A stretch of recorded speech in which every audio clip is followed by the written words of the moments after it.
This is the News at 10. Live from Channels Television. Reporting tonight, Melinda Akilami.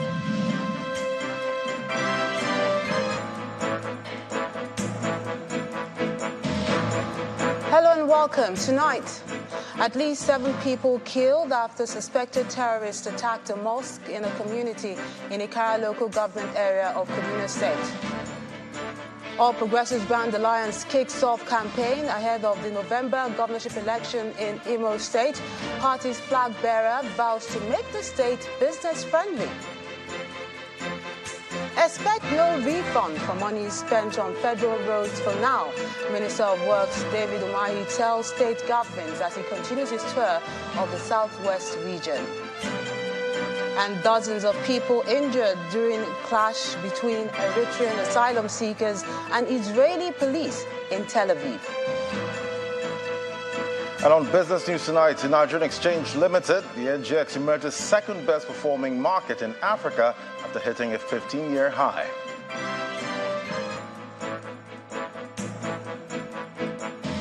Sports news tonight, Erling Haaland scores a hat-trick as champions Manchester City maintain their perfect Premier League start with a 5-1 bashing of Fulham.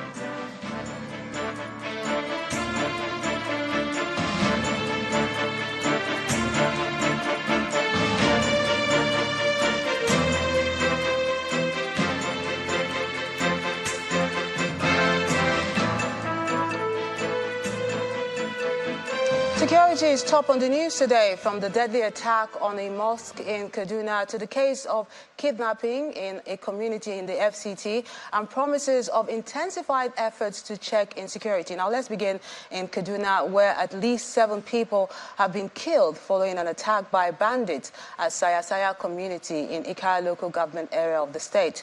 The acting police spokesperson in the state, Mr. Mansil Al-Hassan, told Channels Television that the bandits invaded the mosque at about 8 p.m. yesterday night when the worshippers were observing the sunset prayers. He said the bandits opened fire on the worshippers and in the process killed 7 of them, including the leader of a vigilante group in the community. According to the police spokesman, the bandits had trailed the vigilante leader to the mosque where he had gone to pray, and on sighting him, shot at him and killed 6 other worshippers in the process. The attack on Ikara local government area comes on the heels of the recruitment of 7,000 youths into the Kaduna Vigilance Service by the state government to complement the efforts of federal security agencies in tackling insecurity in the state. Meanwhile, 1 person has been abducted in a community in Wari area of the Federal Capital Territory. The chairman of the Resettlement Development Area, Mr. Maibaba Bego, told Channels Television that the latest incident brings the number of abducted persons in the area to 5 in the last 6 months. Our correspondent, Dele Omoyeni, has this report.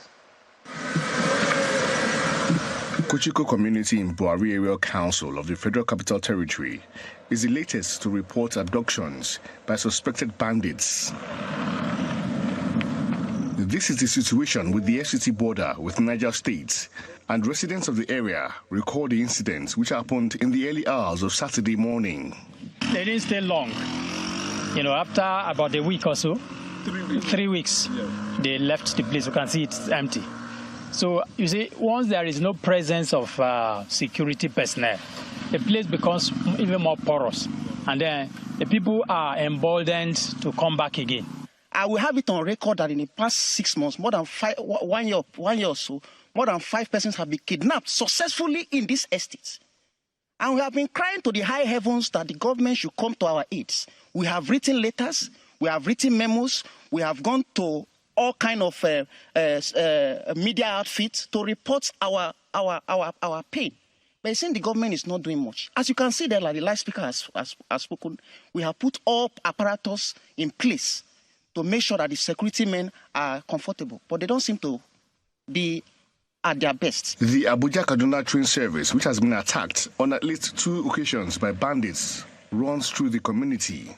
Where we are standing here, as you are seeing now. The chairman of the Kuchiku Resettlement Development Area confirms that the abduction is a recurring incident in the area and appeals to the relevant authorities to strengthen the security architecture of the area.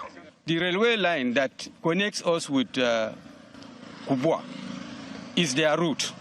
So whenever they come into this place and kidnap, they just enter that railway line and get their way. And we are very close to one Ija mountain. That is their hideout. Everybody knows that. So if they kidnap our members here, they go into that Ija mountain. And that's all. So we are appealing to government, we are appealing to everybody that they should come to rescue of this estate. It's a very big estate of about 5,000 housing units. So we are suffering over the years. That's why when I saw you, I was very happy, and I know the information is going to get to the minister and those concerned. There is no sign of security presence within the community, and attempts to speak to the FCT police did not yield any results. Delia Moyeni, Channels Television News. In order to respond quickly and effectively to security emergencies, the Minister of Police Affairs, Mr. Ibrahim Gaidam, is advocating the establishment of special police units across the country. The minister believes that there is urgent need for the police to be a step ahead of criminals in all their operations, including intelligence gathering and crime prevention. Mr. Gaidam stated this at a meeting with the Acting Inspector General of Police in Abuja. It's the first official meeting between the Ministers of Police Affairs and the Acting Inspector General of Police since the ministers were appointed last month. The Acting Inspector General of Police is accompanied by some senior police officers to this meeting, which held behind closed doors. Some moments later, the police boss briefs journalists about his mission to the ministry. I have briefed the ministers on the general operations of the Nigerian police force. We have let them know our challenges. We have also presented an overview of the dynamics of crime and the general internal security situations in the country. We have also presented a template upon which the ministers can formulate policies that will enhance the workings of the police. The Minister of Police Affairs suggests the scaling up of police response time to distress calls, as well as the need to establish special units. To enhance our response capabilities, we need to establish a standby force of at least 3 units of the police mobile force in each state command. This will ensure a rapid and effective response to unforeseen incidents. To tackle the diverse range of criminal activities, we need to establish specialized units that can address each type of crime. Apart from the advice on setting up special forces, the minister also emphasizes the imperative of a robust intelligence gathering mechanism to stay ahead of criminals. We must establish robust systems to gather and analyze intelligence, enabling us to stay one step ahead of criminals. Strengthening cooperation between the police and the judiciary is also essential to ensure the smooth administration of justice. Furthermore, we must establish mechanisms for monitoring police conduct to maintain high standards of professionalism and ethics through the use of body-worn camera and dashboard camera in operational vehicles. Nigeria's internal security is at a low ebb, a situation that many citizens will want to see the police improve on. A private security outfit contracted to fight crude oil theft, Tantina Security Services Nigeria Limited, has refuted a claim by the Nigerian Navy that 4 of the security firm's personnel were involved in crude oil theft. The Navy had reportedly claimed that naval patrol teams foiled a crude oil theft operation, leading to the arrest of the Tantina employees who were paraded by NNS Beecroft of the Navy. Well, in a statement, the management of Tantina Securities described the allegation as a smear campaign and possible cover-up. The company maintains that its men were in pursuit of a motorized wooden boat that was illegally loading crude oil from an offshore oil well jacket. Drawing links to a prior operation involving both parties, the security outfit also raised questions about the Navy's statement, including timelines, jurisdiction, and its neutrality in the illegal activity.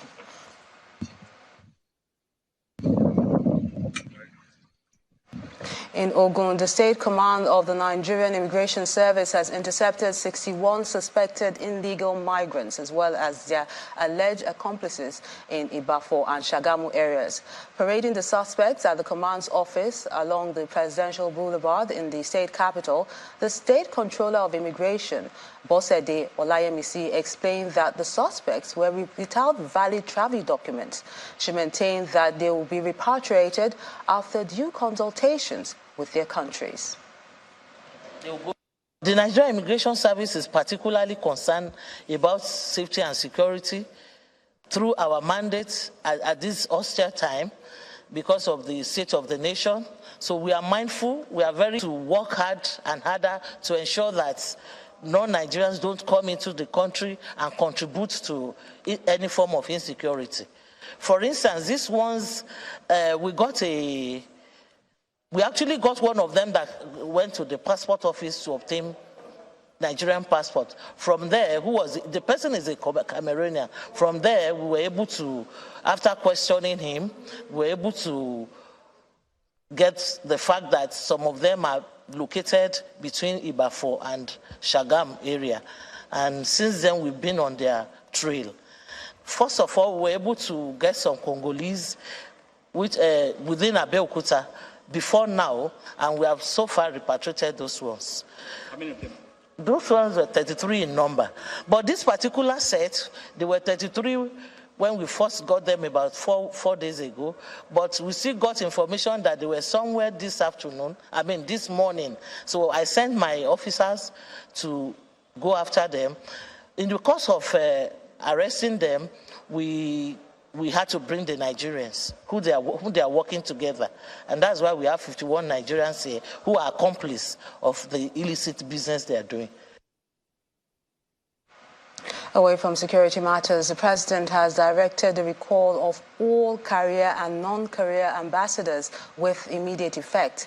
In a statement by the special advisor to the president on media and publicity, Ajuri Ngelali, the presidency explains that this is sequel to President Bola Tinubu's study of the present state of affairs at the Nigerian consulate offices and embassies worldwide. It notes, however, that Nigeria's permanent representatives in New York and Geneva are exempted from the recall in view of the upcoming United Nations General Assembly holding later this month. According to the statement, the president is determined to ensure that world efficiency and quality will henceforth characterize foreign and domestic service delivery to citizens, residents, and prospective visitors alike. This step, it further explains, is in line with the president's renewed hope agenda.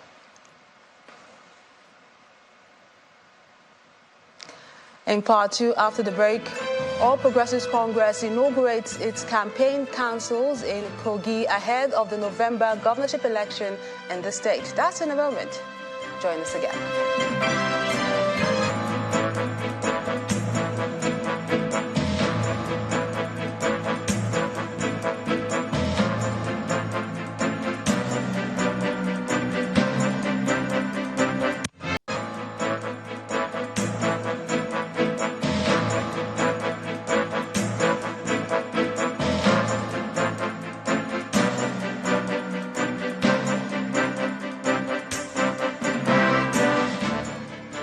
Welcome back. If you just joined us, you're watching the news at 10, coming to you live from Channels Television. A reminder of our top stories.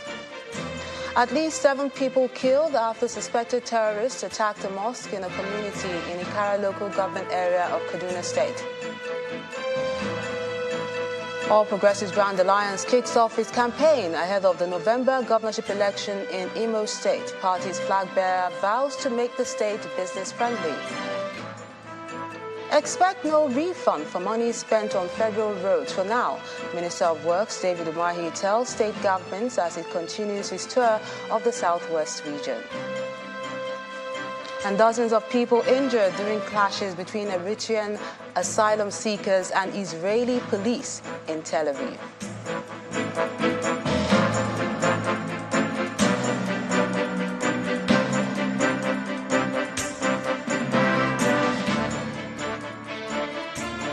Politics now. Ahead of the November 11th governorship election in Imo State, the All Progressives Grand Alliance ABGA has flagged off its campaign to woo voters. The ceremony was attended by the Deputy Governor of Anambra State, who represented Governor Chukwuma Soludo, and other party leaders, including Senator Eyinaya Abaribe. After being handed the party's flag, the ABGA governorship candidate, Mr. Tony Ejogu, told the party's supporters that his vision is to build a state where everyone, especially the youth, will contribute significantly to decision-making.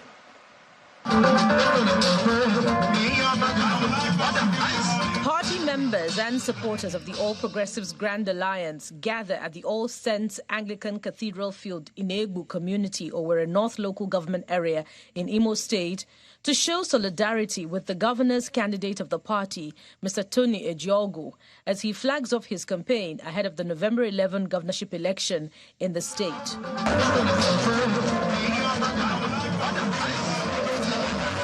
The event kicks off with the arrival of the Deputy Governor of Anambra State, Mr. Onyekachi Ibezim.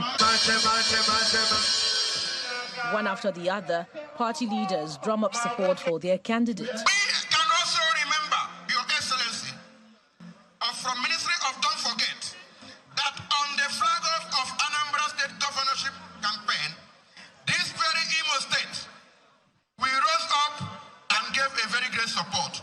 We believe when you go back, establish the Ministry of Don't Forget to the governor and tell him that that thing we did for him, we gave him vehicles, branded vehicles. We gave him support. I went to radio house and television houses to campaign for him. We need that here in Imo State. His Excellency, sir, Tony Ejogu is a great man. And by the special grace of God, the Douglas shall be our portion in the name of Jesus. I'm assuring the Imo State, by the time Apuga takes this seat, there will be a change in the Imo State. The Anambra State Governor, represented by his deputy, Mr. Onyekachi Ibezim, enjoins the people to ensure full participation to enable the party clinch the seat. Because we have not pursued our mandate to the end. Just like the distinguished senator said, that is why we have not been able to stand and say, this is our own land. Taken by the charge of the national chairman and the charge of the distinguished senator, we must go back and take back our land. And for the governorship candidate, his vision is to create an enabling environment for businesses to thrive. My vision is to build an Imo where everybody, especially our youths, will be the major stakeholders and contribute significantly to the decision-making process in the state. Our youth inclined in the IT sector will be empowered with the right skill set and exposed to the global technology and digital marketplace for knowledge-based foreign exchange earners. But also for those that are not inclined in that way, and they want to choose a different path, we will support them with various businesses, with various soft loans and entrepreneur mentorship. With this flag-off ceremony, the party says it's ready to take its campaign to all the wards and communities across the 27 local government areas of Imo State, with the sole aim of winning the election come November. To ensure victory at the polls in Kogi State, the national chairman of the All Progressives Congress, Abdullahi Ganduje, today officially inaugurated the state campaign committee that will join hands with the national campaign committee and that of the local government areas to ensure victory. come November the 11th. The APC chairman is asking residents to give the party nothing less than 99% support and victory votes in the forthcoming poll.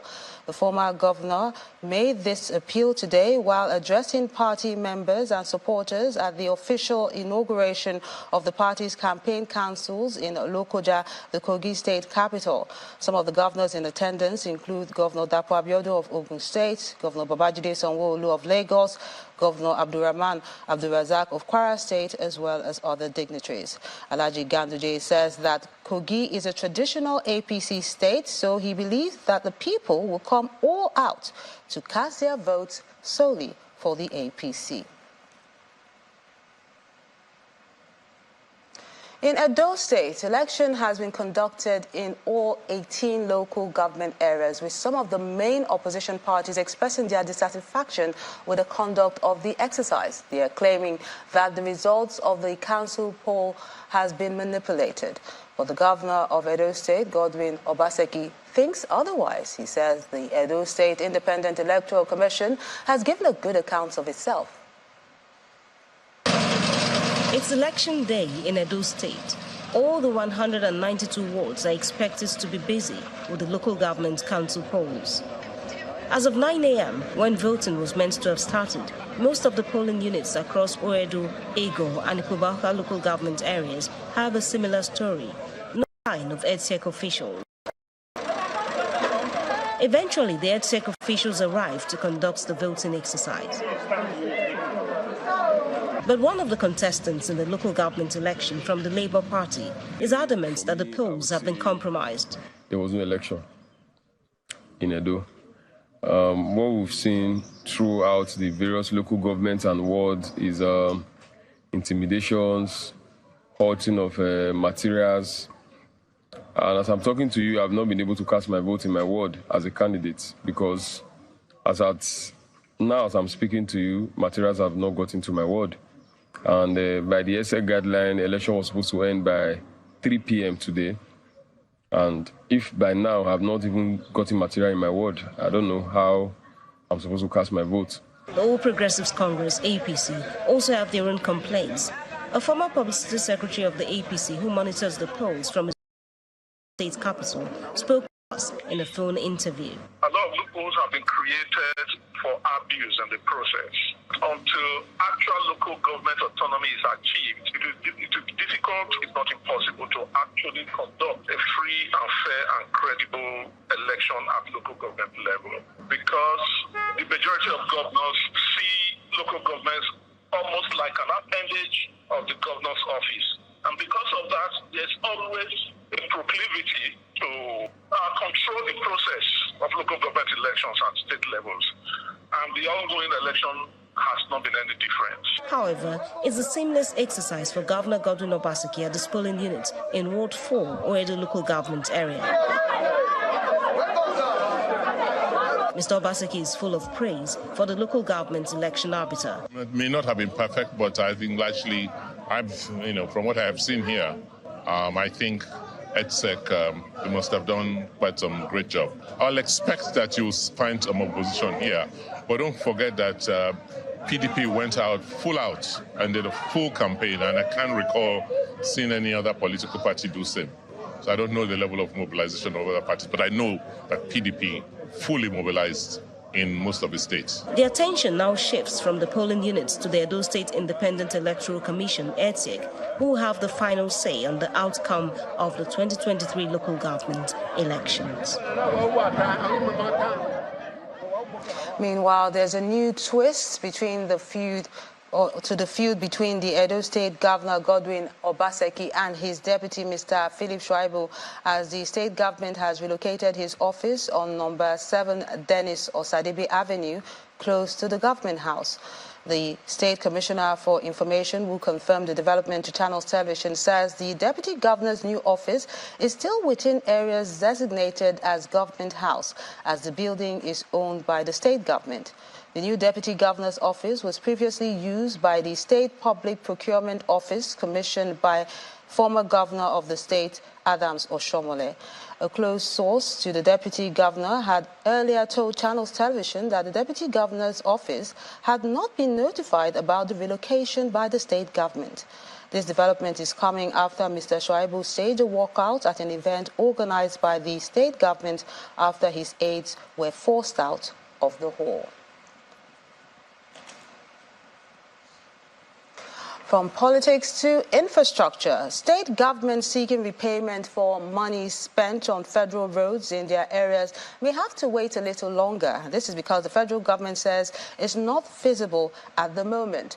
The Minister of Works, Mr. David Umahi, stated this as he took his inspection of federal roads in the southwest to Oyo and Ondo states.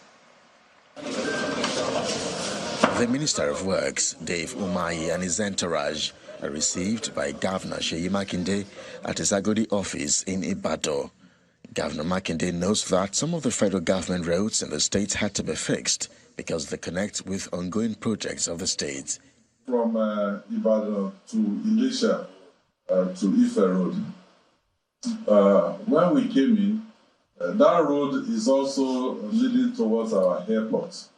And we thought there's no way we're going to do all the things we're doing at the airport, and we want to increase the passenger capacity and all of that without fixing that road. So we approached the Federal Ministry of Works, and the same contractor, the same thing that we awarded, it was just an issue of funding. And we said, we will fund it, and we'll get a refund from the contractor as funds becomes available to the federal government. For the minister, the refund of money spent on federal government roads would not be possible at the moment, but records could be kept for future possible action. I commend him very highly. But we cannot keep the records, of the roads of federal government run by the states. When the economy starts to breathe, we can revisit them, But if we are waiting for the due process of the federal government saying, look, that they will refund, such will not be done. Meanwhile, the Oyo State Governor also hints that efforts are underway to light up the Lagos-Ibadan Expressway and that a collaboration between the governors of Lagos, Ogun and Oyo State would make the dream come true. Myself, the governor of Ogun State and the governor of Lagos State, we agree that we should light up Lagos to Ibadan. From Lagos all the way to here. Yes, a big portion of it is in Ogun State, but that is the busiest corridor in the entire country. After the courtesy visit, the delegation hit the road for inspection of various road projects.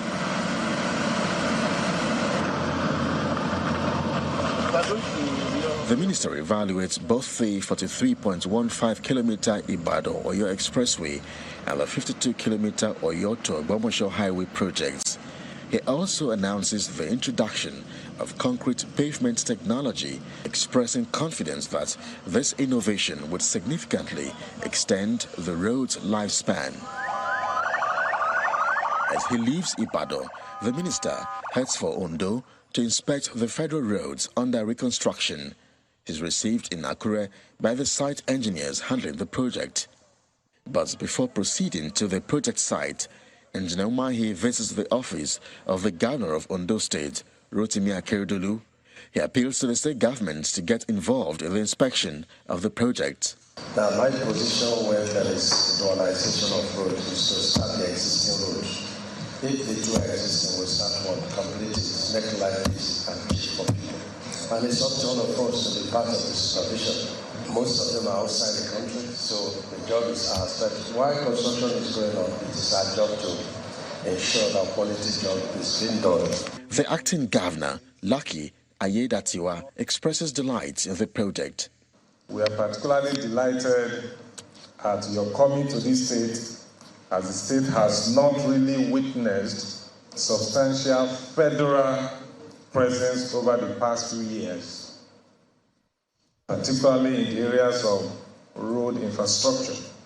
Your Excellency, some of these roads have either deteriorated or left poorly maintained, while many have suffered severe degradation.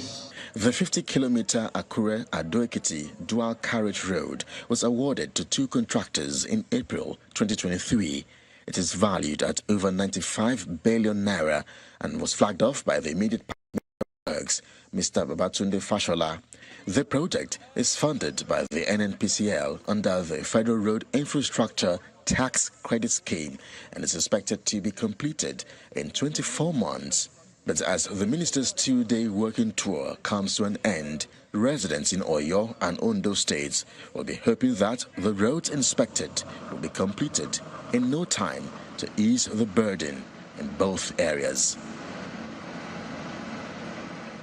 In Benue State, the government has stepped up enlightenment campaign to coastal communities and low-density areas to engage residents on the need to begin moving towards upland areas ahead of the predicted overflowing of the River Benue. The Nigeria Hydrological Services Agency had predicted possible overflowing of the river, which could be worsened by the release of excess water from the Lado Dam in Cameroon.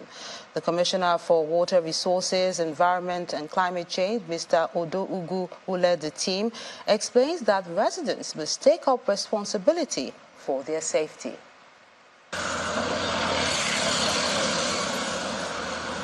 The water level is rising on the back of River Benue in Wadata community, and residents are still going about their normal businesses.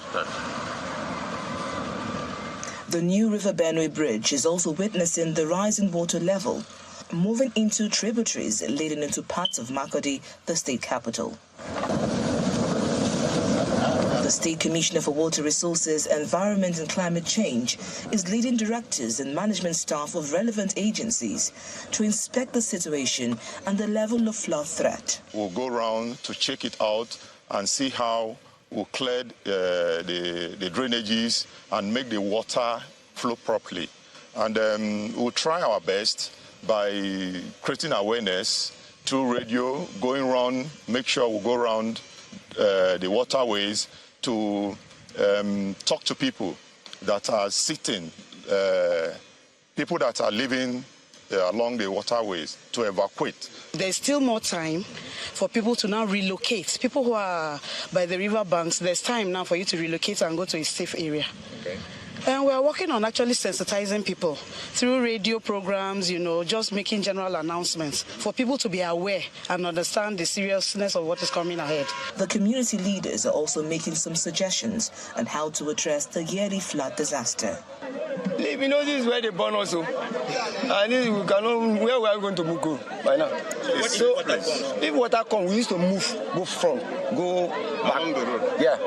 As soon as water comes, if we are overpowered, we sleep on top of canoe. People coming here and advising us how to stay with our own property and life here, to be safe, and advising us how to live. So we are so happy. We are happy of your coming to our industry here and advising us how to stay close to the river because of the flow. To stay away. So we are happy. The Idia Basin Canal, which draws water from the River Benue, is gradually getting full, leading other tributaries to increase water level in residential and business premises across the state. To the fight against corruption, the Economic and Financial Crimes Commission, EFCC, is blaming what it describes as frivolous judgments for the high-profile corruption cases it has lost in the courts. According to the EFCC spokesperson, Wilson Uwajare, the losses are based on technicalities rather than the facts and national interest, as well as arbitrary adjournment of corruption cases, amongst other factors. He was speaking on the sidelines of a workshop on effective reporting of EFCC activities by the media in Kaduna. Last year, we had over 3,000 convictions in the year, which for us was a record. But in spite of that feat, we appreciate the fact that yes, this environment, in terms of prosecuting corruption cases, comes with a lot of challenges. You can have a case that can drag on in court for more than 10 years. There are cases that we have currently in court, have been in court for more than 12 years, and that is not because the Commission does not have the will to prosecute, but because of the challenges that we have in the judicial setup. Some corrupt elements, and when you charge them to court, they are not there to get justice. They are there to delay the process to ensure that they frustrate you as much as possible. But the ones that I want to point out now has to do with issues of premature termination of cases. For example, cases that have gone on for several years and you see them being thrown away on technical grounds. Aside from that, let me just also add that in the environment in which we operate, the Nigerian environment, for instance, if you are tracing an asset, you come across a lot of hurdles. Look at, for instance, our personal identification system. Somebody can go to a bank and launder money, and tracing that person becomes very difficult. If you do a transaction today in the bank and that money is taken outside of this country, for instance, to trace the movement of that fund, when you have to deal with jurisdictions that are not limited to Nigeria, comes with other challenges that you have to deal with as an investigator. The Ogun State government has cleared the air on the allegation of zero allocation and diversion of funds meant for local government areas in the state. The allegation was said to have been made by the suspended chairman of the Ogun East local government area, Mr. Wale Adedayo. At a press briefing in Abeokuta, the state capital, the secretary to the state government, Tokunbo Otalabi, and the chief economic advisor to the governor said the reaction has become necessary in order to set the record straight for the benefit of the people. This meeting is at the instance of the state governor, Dapo Abiodun, called to set the record straight on allegations of diverting local government funds and zero allocation to local government coffers made by the suspended chairman of Ijebu East local government, Mr. Wale Adedayo. State government representatives present here include the Accountant General, members of the Local Government Service Commission, the Secretary to the State Government, and the Governor's Chief Economic Advisor, who briefs the press.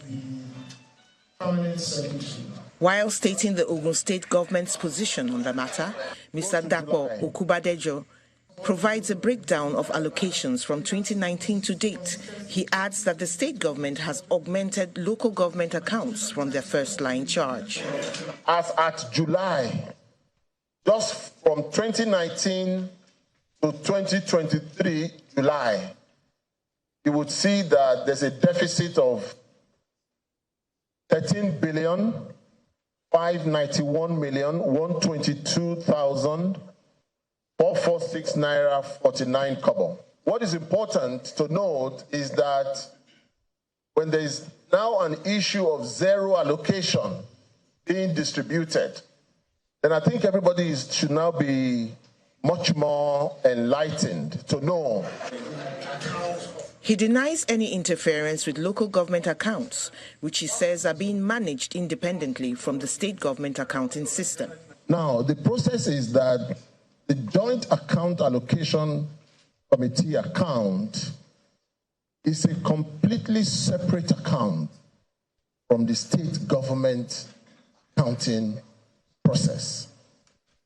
It is managed and administered by a completely different set of staff that are involved in local government administration at the Ministry of Local Government and Chieftaincy Affairs. The Secretary to the State Government also reassures residents of the administration's commitment to transparency and accountability. Commitment is to be transparent, to be fair, to be just, to be inclusive, and to be open, and to be accountable. I'm deliberately mentioning the last word, which is accountability, and we feel that we are accountable to the citizens of Ogun State. The Ogun State government has, however, challenged anybody in doubt to approach necessary and relevant government agencies for clarification. To other matters now, Nigeria's minerals and mining sector is still largely underdeveloped despite its glorious past and abundance of mineral resources for development. In 2015, the sector contributed approximately 0.33% to the GDP, a reversal from the higher percentages recorded in the 1960s and 70s. As the federal government considers ways to shore up its revenue, this special report looks at the task before the ministers in charge of the nation's mineral resources. In the Nigeria Mining Growth Roadmap, there are at least 44 identified solid minerals across the country, highlighting the role of Nigeria's extractive sector in the economic diversification of the country. However, there are challenges. In the 2023 first quarter report of the Nigeria Extractive Industry Transparency Initiative, the solid mineral sector contributed about 1.8% to Nigeria's revenue in the past 13 years, which is about 643 billion naira. Mining is the exclusive of the federal government. So, Section 44 of our Constitution and Section 1 of the Nigerian Minerals Act state clearly that minerals, they are the purview of the federal government. But we see some states now coming out with a lot of regulations, a lot of task forces to attack both legal and illegal miners. I think they should leverage on existing policies. There are a lot of policies on ground that this state government can leverage on to partake in the activities, mine activities going on within the environment. Because if we shall allow this to fester, it's going to become a behemoth that will be very difficult even for the national government to be able to control. Mining firms are grappling with challenges, and there are lots of complaints about taxation from the federal government, just like we know that regulation of and control of minerals lies with the federal government. But we have so many agencies of the state, of the local government, most times coming with the demands of taxation, which, give pressure and challenges to the operators. Without question, Nigeria's mining sector has a lot to contribute to the nation's growth.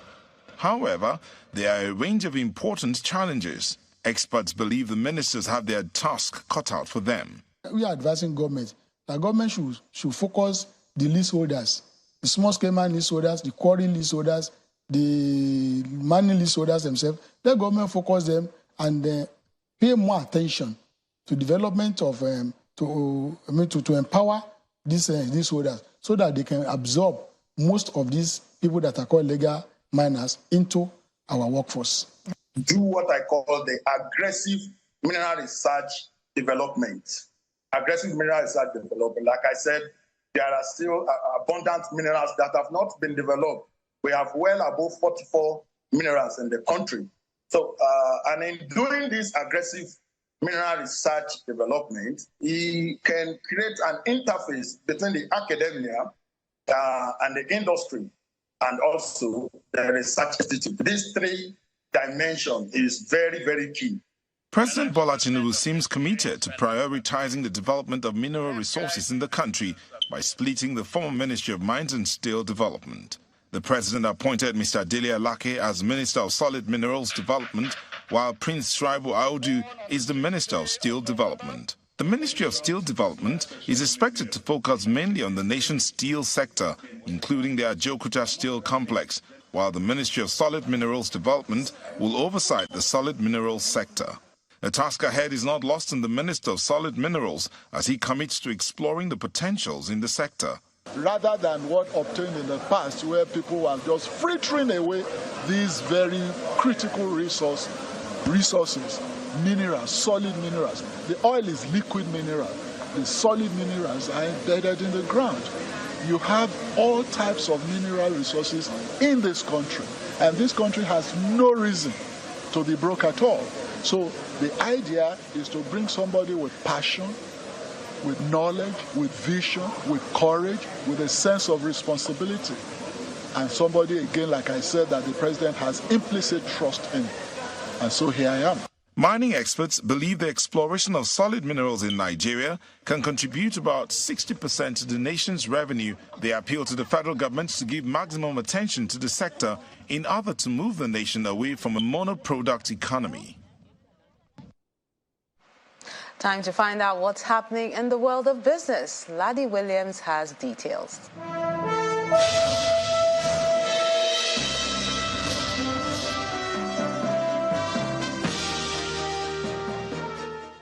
Thanks, Melinda. In business news, Nigeria's business confidence dipped in August due to business activity falling amid record increase in selling prices, according to the latest Purchasing Managers Index report released by leading financial institution Stanbic IBTC.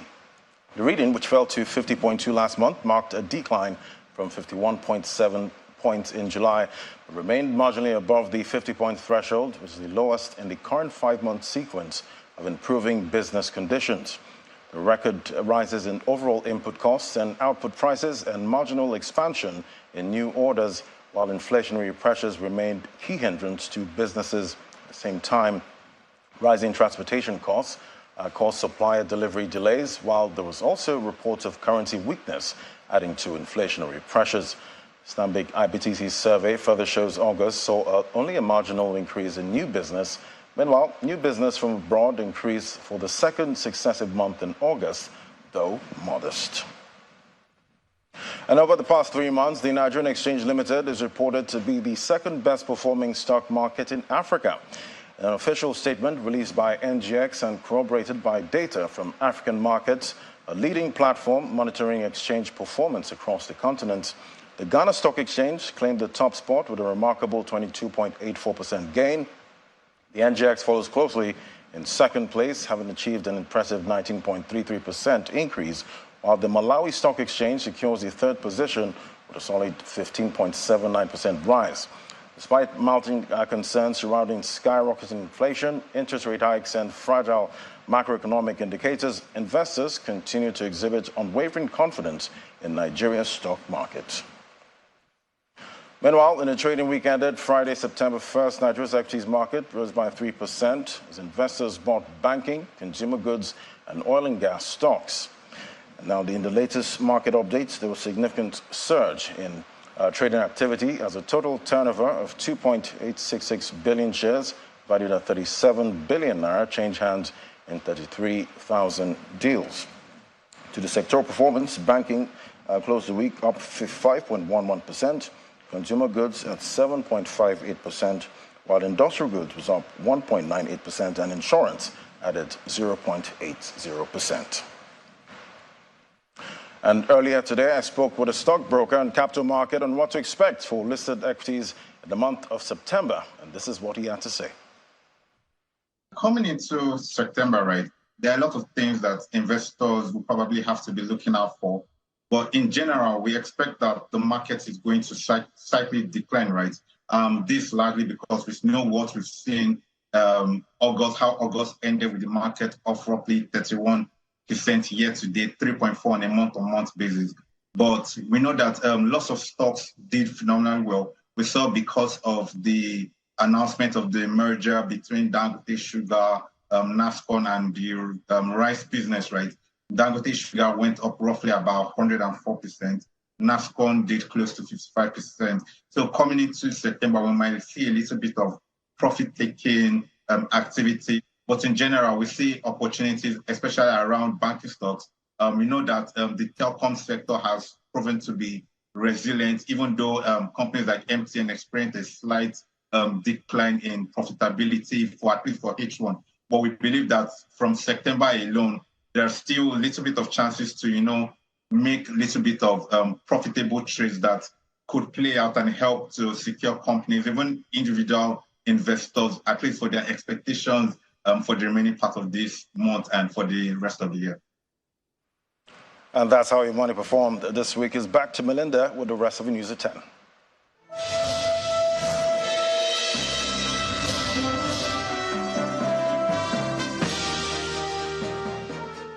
Thanks, Laddie. Now let's cross over to our Abuja studios, where Victor Matthias is standing by to give us the latest from the world of sports. Many thanks, Melinda, and welcome to the world of sports. Now, Nigeria Premier Football League champions Eyimba will face Moroccan giants Wydad Athletic Club in the inaugural edition of the African Football League. The African Football League, which is a knockout format, will be played on home and away basis. Eyimba will host Wydad Athletic Club at the Godswill Akpabio Stadium in Uyo, Akwa Ibom State on October the 21st, with a return leg a week later at the King Mohammed Stadium in Casablanca. Eyimba will each receive $700,000 as participation fee.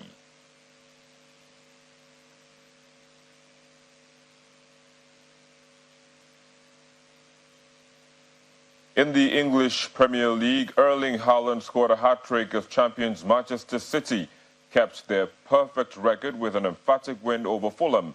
Evan Ferguson scored a hat-trick as well to help Brighton lay down a marker for another special season as they outclassed Newcastle United. Chelsea's stuttering start to life under manager Mauricio Pochettino continued after losing to Nottingham Forest, and Son Heung-min bagged a hat-trick as Tottenham Hotspur recovered to trash Burnley. Brian Mbeumo's stoppage-time equalizer secured a dramatic point for Brentford, while Arnold Danjuma earned Everton a draw at Sheffield United. In tennis, defending champion Carlos Alcaraz has moved past Daniel Evans 6-2, 6-3, 4-6, 6-3 to book his spot in the fourth round at Flushing Meadows for the third straight year. Alcaraz needed to produce a high-class display to overcome Evans and his trademark box of tricks, but the Spaniard's consistency and power was key as he held firm for a 3-hour, 10-minute triumph. Alcaraz's next challenge, as he chases his third Grand Slam crown, is a clash against Italian Matteo Arnaldi.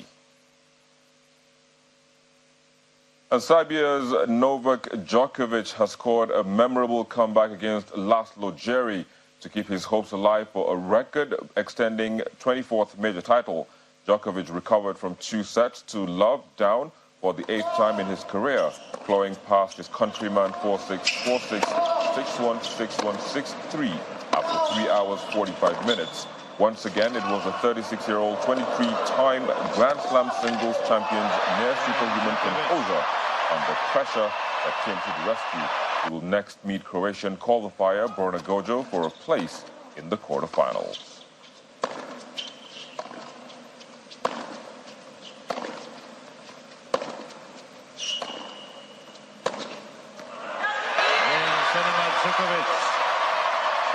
Belarus's Arina Sabalenka has brushed aside France's Clara Burel to power into the last 16 of the U.S. Open. Sabalenka, who defeated Burel in straight sets at the same stage of the tournament last year, once again had too much power for her after winning 6-1, 6-1 in a 60-minute masterclass. The Australian Open champion will now face Russia's Daria Kasatkina on Monday for a place in the quarterfinals. And it's Game, Set, and Match on Sports News. Thank you so very much for watching. I'm Victor Matthias. The news at 10 continues with Melinda in Lagos.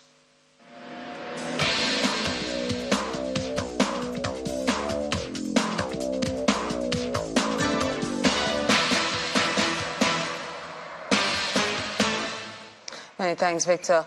On the international scene, Gabon's new military leader, General Brice Nguema, has pledged to return the country to democracy, but has refused to provide a timeline for fresh election. In a televised address on Friday evening, General Nguema said the military would move quickly but surely, avoiding ad hoc elections that will put the same old people in power.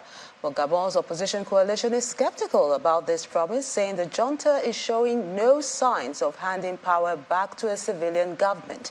The country's main opposition group, Altrans 2023, which claims to be the rightful winner of the democratic poll, is asking the international community to encourage a return to civilian rule. Dozens of people have been injured, including some from a live gunfire during clashes between Eritrean asylum seekers and Israeli police in Tel Aviv. Stun grenades, tear gas and sponge-tipped bullets were used against hundreds of protesters. The crisis was sparked after activists opposed to the Eritrean government said they asked Israeli authorities to cancel an embassy event on Saturday. The protesters also clashed with supporters of the Eritrean regime. The divisions within Eritrea over the rule of the president have spilled over into the diaspora, and it's the latest outbreak of violence in recent weeks. India has launched its first observation mission to the sun, days after the country made history by becoming the first to land near the moon's south pole. Aditya L1 lifted off from the launch pad today. That's about 11:50 Indian time, 6:20 GMT. It will travel 1.5 million kilometers from Earth of the Earth-Sun distance, and India's first space-based mission to study the solar system's biggest subject is named after Surya, that's the Hindu god of the sun.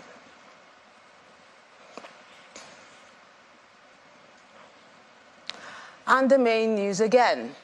At least 7 people were today killed after suspected terrorists attacked a mosque in a community in Ikara local government area of Kaduna State.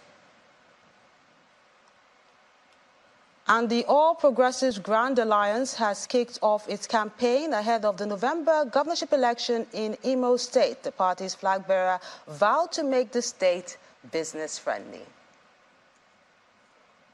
That's the news at 10 tonight. I'm Melinda Kinlami. On behalf of the team, good night.